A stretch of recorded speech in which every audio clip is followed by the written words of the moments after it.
Halo, perkenalkan nama aku Putra Melia Wijaya dengan 3 NIM terakhir 103 dari kelompok 7 kelas A Termodinamika.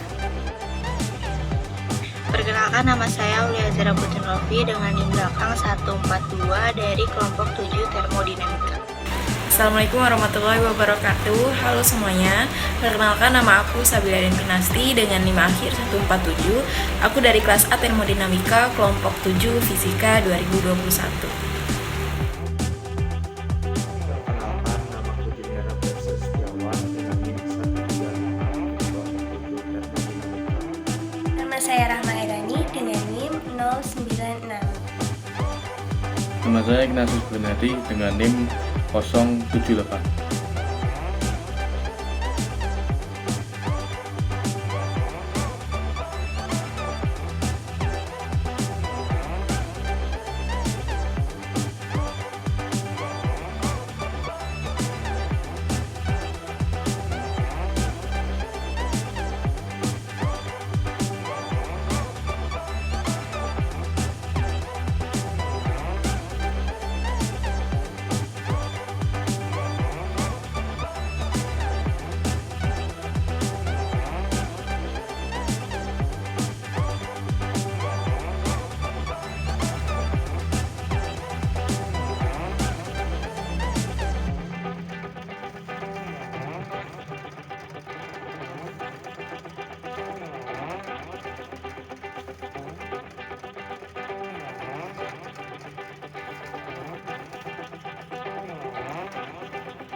Nah, di video pembahasan kali ini aku akan menjelaskan sedikit tentang teori dari 4 teori yang ada di kapal uap ini. Yang pertama ini ada teori dari hukum aksi reaksi. Nah, gaya aksi dan reaksi dari dua buah benda memiliki besar yang sama dengan arah terbalik dan segaris. Artinya, jika ada benda A yang memberi gaya sebesar F pada benda B, maka benda B akan memberikan gaya sebesar min F kepada benda A. F dan min F memiliki besar yang sama namun arahnya berbeda.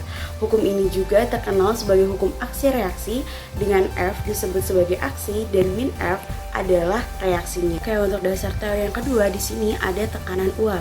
Tekanan uap ini adalah tekanan yang ditimbulkan oleh uap yang secara termodinamika setimbang dengan fase kondensasi pada temperatur tertentu dalam suatu sistem tertutup.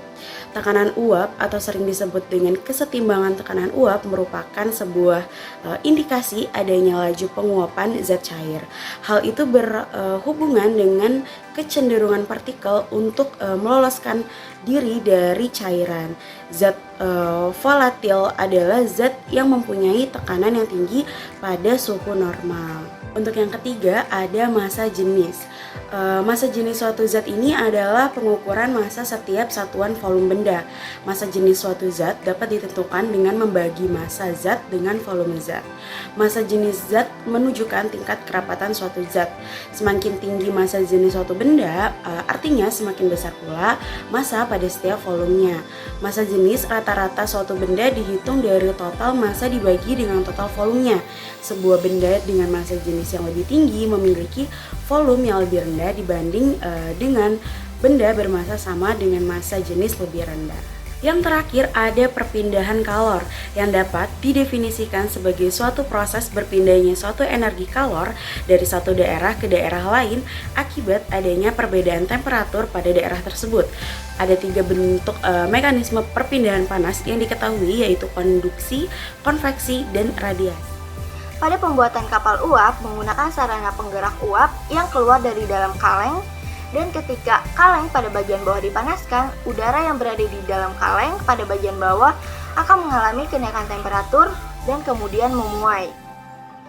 Hal ini menyebabkan massa jenisnya lebih rendah daripada udara di atasnya, sehingga udara menjadi naik. Hal ini dikarenakan perpindahan kalor secara konveksi. Temperatur udara di luar kaleng lebih rendah daripada temperatur udara di dalam kaleng, sehingga udara di dalam kaleng akan terdesak keluar melalui lubang-lubang pada permukaan tutup kaleng, yang akan menimbulkan gaya aksi ke lingkungan. Gaya aksi ini memunculkan gaya reaksi yang akan mendorong kapal maju ke depan.